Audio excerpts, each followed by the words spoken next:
So it's been a minute since I've done one of these. I haven't done a car check video in approximately about, I don't know, 3, maybe 4 years. I'm not sure, but a lot has happened with this very car. This is my 2007 Honda Civic Si, JDM converted to mimic what an FD2 would be if we actually got it in the States. I'm gonna go over the exterior, the interior, what's all been done to make my car look like this. I'm gonna break this car down to, if you wanted to replicate this, you now have the sauce to do so, and even make it better, because it's you. Remember that.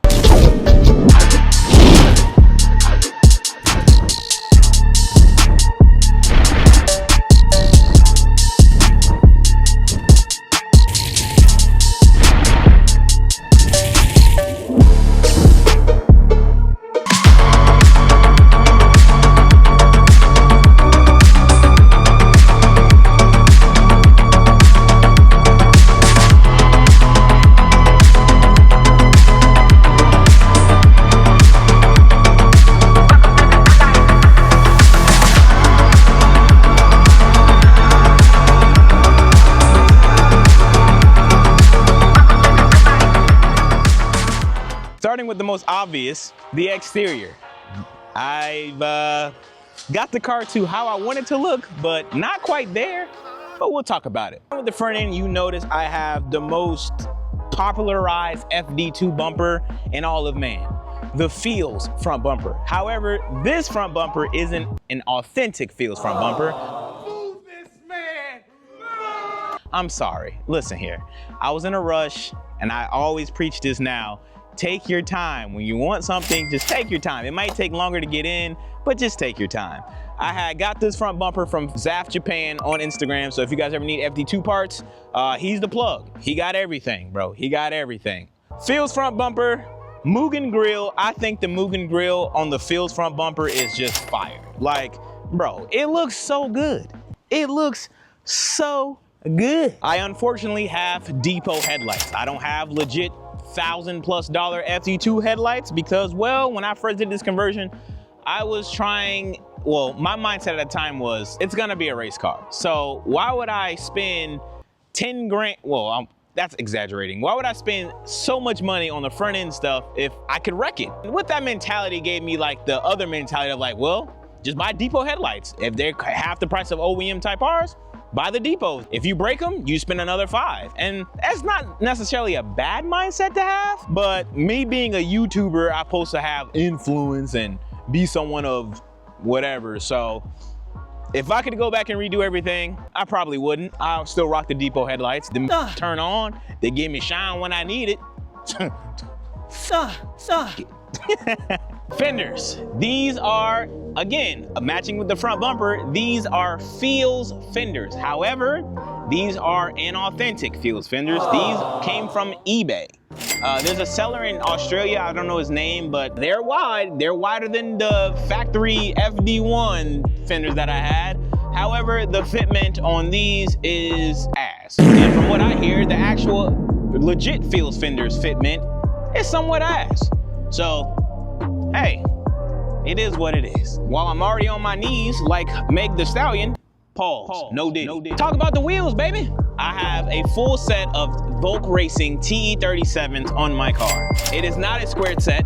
The fronts are 18 by 10.5 plus 15 with a 1/4 inch spacer, which brings it down to what? Plus 13.5 or 14.5. Hey, bro, I barely passed math. In layman terms, these some big I gotta bleep that out. But no, these are huge, bro. Like this is a big wheel. And the reason why I went with a bigger wheel than like your standard 18 by 9.5, it was because go big or go home. And I wanted the most traction as possible, even though I barely see seat time.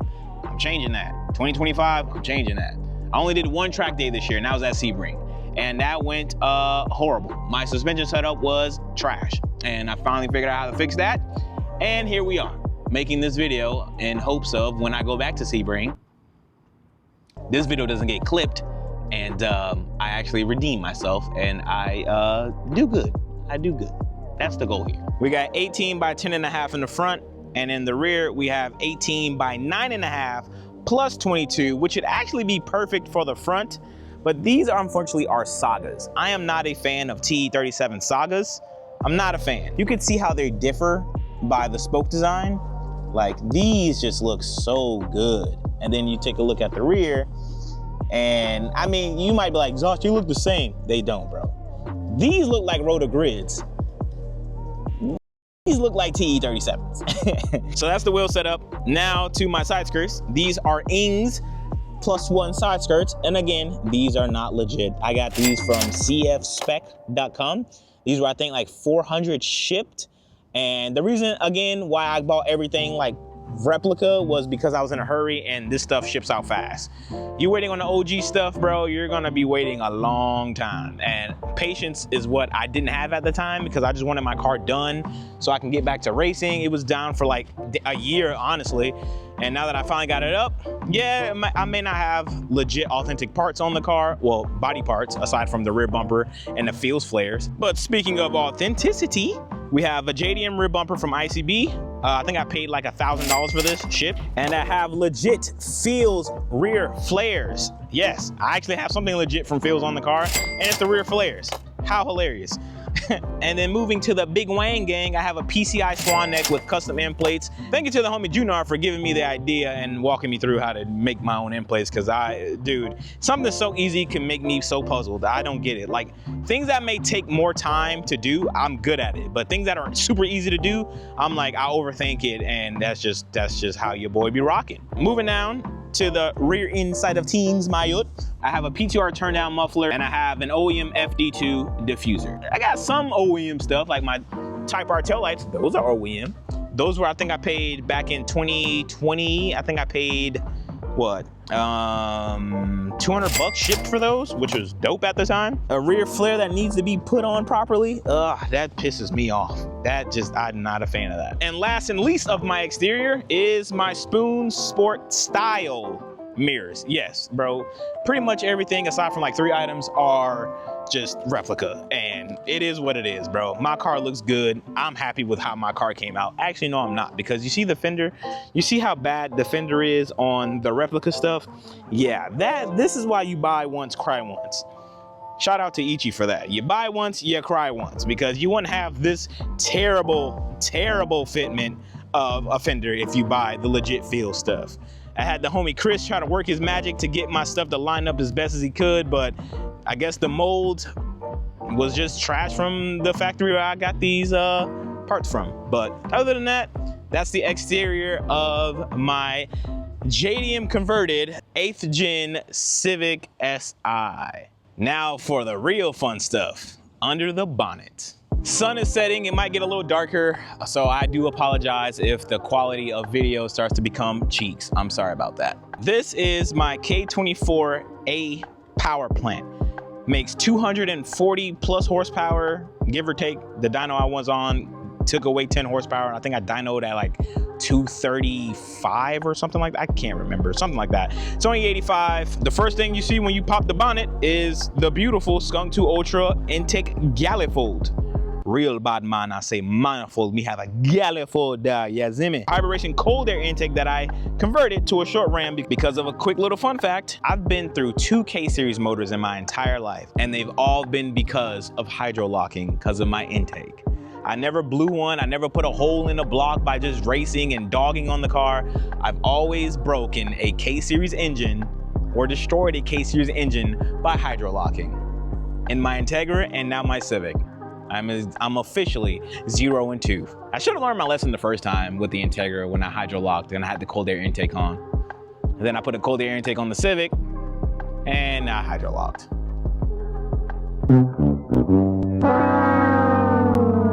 Skunk2 Alpha Radiator with a Chase Base Coolant Reservoir with a Tractuff filler neck with the hybrid cap.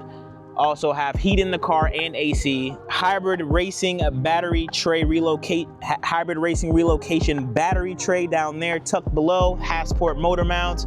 Stock Z3 gearbox with an MFactory LSD, Hybrid Racing shift cables, Hybrid Racing fuel rail along with fuel pressure gauge and fuel pressure regulator, paired with a full flex fuel line kit from JB Tune, my guy JB Tune. And the best accessory I have in this engine bay is that Zoshmfg Oil Cap that you can grab today, I think. think I have like a couple left, not sure.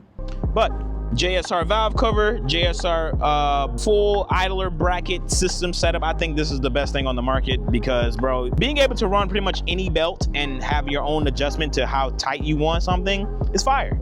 Having full customization of how you want your car to look and perform is fire. And as you can see, my engine harness isn't some whack ass engine harness. I have a Raychem sleeved Wireworks engine harness. Tucks up everything really nicely, everything's out the way, and it just looks good. Like, look at this. It looks fantastic. It looks fantastic.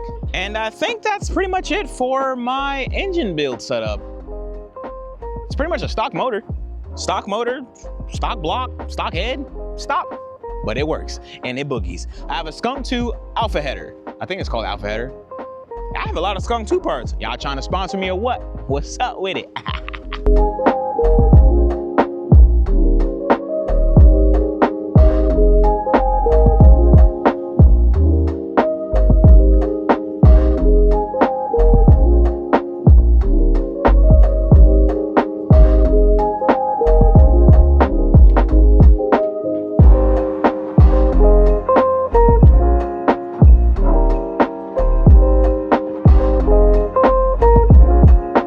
And the reason why my bonnet was resting on the glass is because, well, I removed my prop and I got to get shocks, which is crazy because it's a long story on why I don't have it's a long story about why I don't have shocks yet. I have them, but I don't have them because normally, let me give you guys a quick little backstory.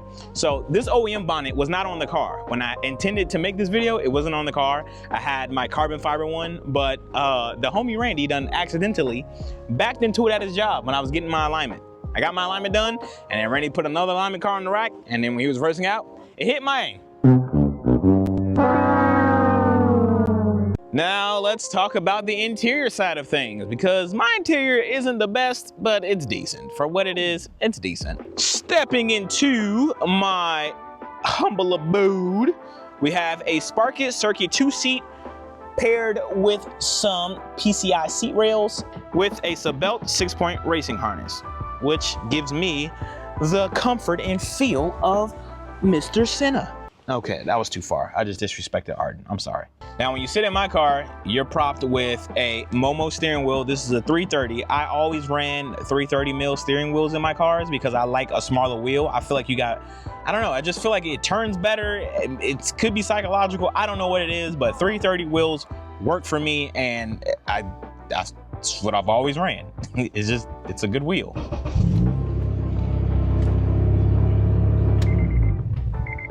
What you also see is my shift light. This thing is awesome. Like, it's a unique thing to have if you're driving and you're not trying to focus so much on the RPMs. Yeah, you can hear the car, but when you're focused, having something visual to see when to tell you when the shift is, it makes all the difference. Trust and believe that. Aside from that, I have a Steering Solutions cruise control bracket paired with a Works Bell hub, so I can have my quick tilt on my hub, and now you guys can see the Steering Solutions bracket. So again, this car is definitely race car focused. Even though I have full interior, well, carpet, mats, and things of that nature, but if I'm driving to and from the track, knowing that I have cruise control, it just made sense to get the Steering Solutions cruise control adapter so I can keep my cruise control. It makes sense. I do have some genuine FD2 parts in here, like this push button, and I also have my hazard switch right there. Paired with my Atoto radio, this is where I get all my communications from Hyundai itself.